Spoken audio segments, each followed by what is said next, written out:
Karthigai Deepam serial நேர்களுக்கு வணக்கம். நம்மளோட கார்த்திகை தீபம் சீரியலில் ஒரு சூப்பரான அப்டேட் வந்திருக்குன்னே சொல்லலாம். மிஸ் பண்ணாமல் ஃபுல் வீடியோ கேளுங்க. வீடியோக்குள்ளே போகிறதுக்கு முன்னாடி நம்ம சேனலில் லைக் அண்ட் சப்ஸ்கிரைப் பண்ணி சப்போர்ட் பண்ணுங்கள்.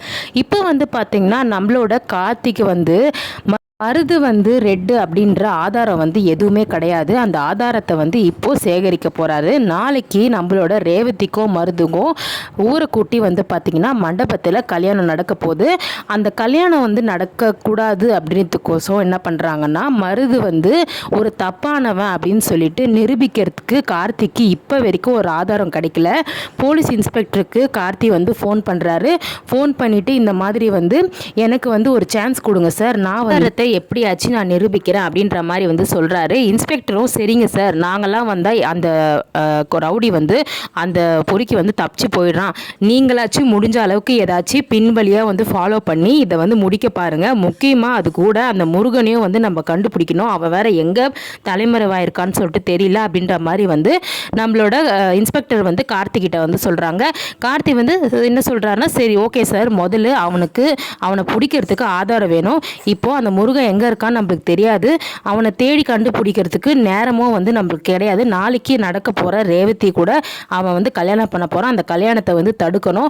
அதுக்கோசம் அவனுக்கு நம்மளுக்கு இப்போ ஆதாரம் வேணும் அப்படின்னு சொல்கிறதுனால இப்போ அந்த பொண்ணு இருந்தாங்களே ஆல்ரெடி நம்மளோட மருது கிட்ட மாட்டிக்கிட்டு இந்த மாதிரி சூசைட் அட்டன் பண்ணி கோமா ஸ்டேஜில் இருந்தவங்க இப்போது நார்மலாகி என்ன பண்ணுறாங்கன்னா, மருது கிட்ட கால் பண்ணி இந்த மாதிரி எனக்கு பணம் வேணும், நீ இந்த மாதிரி எனக்கு வாங்கணும் அப்படின்ற மாதிரி சொல்கிறாங்க.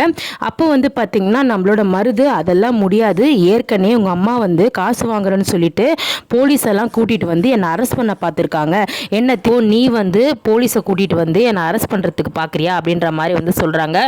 அப்படிலாம் எதுவும் கிடையாது, நீ ஒழுங்காக இப்போ எனக்கு பணத்தை கொடுக்குற, இல்லைன்னு வச்சுக்கோயேன் என் ஃபோனில் இருக்க வீடியோ ஆதாரத்தை நான் போலீஸ்கிட்ட நானே ஒப்படைச்சு உன்னை அரெஸ்ட் பண்ணிவிடுவேன் அப்படின்ற மாதிரி மிரட்டுறாங்க.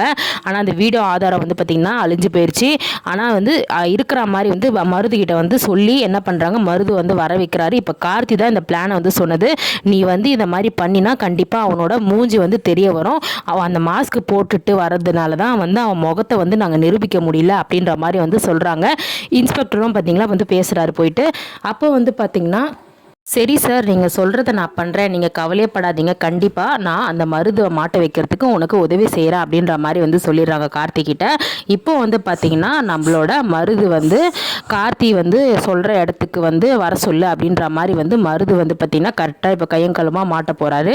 அதாச்சும் மருது ஒரு அயோக்கியம் பொம்பளை பொறுக்கி இந்த மாதிரி நெட்வொர்க் வச்சு நடத்திட்டுருக்கான் அப்படின்ற மாதிரி விஷயம் கார்த்திக்கு தெரிஞ்சாலும் ஆனால் அது ஆதாரப்பூர்வமாக நிரூபிக்கிறதுக்கு ஆதாரம் கிடையாது. இப்போ அந்த ஆதாரத்தை எப்படி வாங்க போகிறாங்கன்னா, அந்த பொண்ணு ஒரு இடம் சொல்லியிருப்பாங்க, இந்த இடத்துல நீ வாங்க அப்படின்ற மாதிரி மருது சொல்லும் போது அப்போ பார்த்திங்கன்னா என் பணத்தை கொடு அப்படின்ற மாதிரி கரெக்டாக பார்த்திங்கன்னா மருது அங்கேருந்து வருவார், மாஸ்க்கை போட்டுகிட்டே வருவார். அப்போ பார்த்திங்கன்னா என்ன தனியாக வந்திருக்க போல், நான் கூட பார்த்தேன் ஏதோ போலீஸோடு வந்திருக்கேன்னு நினச்சேன் அப்படின்ற மாதிரி சொல்லும் போது, நான்லாம் போலீஸோடு வரல, தெரியும் நாலா பக்கமும் நானும் செக் பண்ணிட்டு தான் வந்தேன், நீ தனியாக தான் வந்திருக்க அப்படின்னு சொல்கிறது. இதெல்லாம் பார்த்திங்கன்னா நம்மளோட கார்த்தி வீடியோ பார்த்துட்ருக்காரு. அதாச்சு அந்த பொண்ணோட முன்புறம் பார்த்திங்கன்னா ஒரு கேமரா வச்சுருக்காங்க. ஏன்னா அவனோட மூஞ்சி தெரியணும், அதில் மாட்டணும் அப்படின்னு சொல்லிட்டு. இப்போ பார்த்திங்கன்னா நம்மளோட மருது பார்த்திங்கன்னா மாஸ்க்கை போட்டுட்டு பார்த்திங்கன்னா இருக்காரு. அப்போ நான் அந்த பொண்ணு சொல்லுவாங்க, நான் ஏன் பயப்படணும், பொம்பளைங்களோட வீடியோ எடுத்து நெட்வொர்க் வச்சு நடத்துகிற நீ தான் அசிங்கப்பட்டு மாஸ்க் போட்டுட்ருக்க ரிமூவ் பண்ணாமல், நான் அதெல்லாம் எனக்கு பயக்கும், உன்னை பார்க்கணும், மூஞ்ச பார்க்கணுன்னு எனக்கு பயப்படணும்னு அவசியம் இல்லை அப்படின்ற மாதிரி சொல்லும் போது அப்போது வருது பார்த்திங்கன்னா அந்த மாஸ்க்கை கழட்டும் போது அது அப்படியே வீடியோ ஆதாரத்தில் பதிவாகும். ஏன்னா அந்த மாஸ்க் போட்டு இவன் தான் மருது அப்படின்னு சொல்லிட்டு இவன் தான் ரெட்டுன்ற பேரில் இருக்கான்றத அந்த மூஞ்சி ரெக்கார்ட் ஆகிடும். அது கார்த்தி லைவாக பார்த்துட்ருப்பாரு. இந்த ஆதாரத்தை சேகரித்து பார்த்திங்கன்னா நம்மளோட சாமுண்டீஸ்வரிக்கிட்டையும் மண்டபத்திலையும் நிரூபிக்க போகிறதுக்காக தான் இந்த மருது தப்பானவர் தெரிஞ்சால் கூட நம்மளோட சாமுண்டீஸ்வரி என்ன பண்ணுவாங்க, அதை நம்ப மாட்டாங்க. ஆதாரப்பூர்வமாக முறையாக மருது இப்படிப்பட்ட வேலையை பண்ணிகிட்ருக்க ஒரு ஃப்ராடு அப்படின்னு சொல்லிட்டு நிரூபிக்கிறதுக்காக தான் இந்த ஆதாரத்தை சேகரிச்சிட்ருக்காங்க. நாளைக்கு கல்யாணம் அப்படின்றதுனால இந்த ஆதாரம் தேவைப்படும்னு சொல்லிட்டு கரெக்டாக நம்ம கார்த்தி பிளான் பண்ணிகிட்ருக்காரு. ஸோ வெயிட் பண்ணி பார்க்கலாம் என்ன நடக்குதுன்னு சொல்லிட்டு. தேங்க்யூ.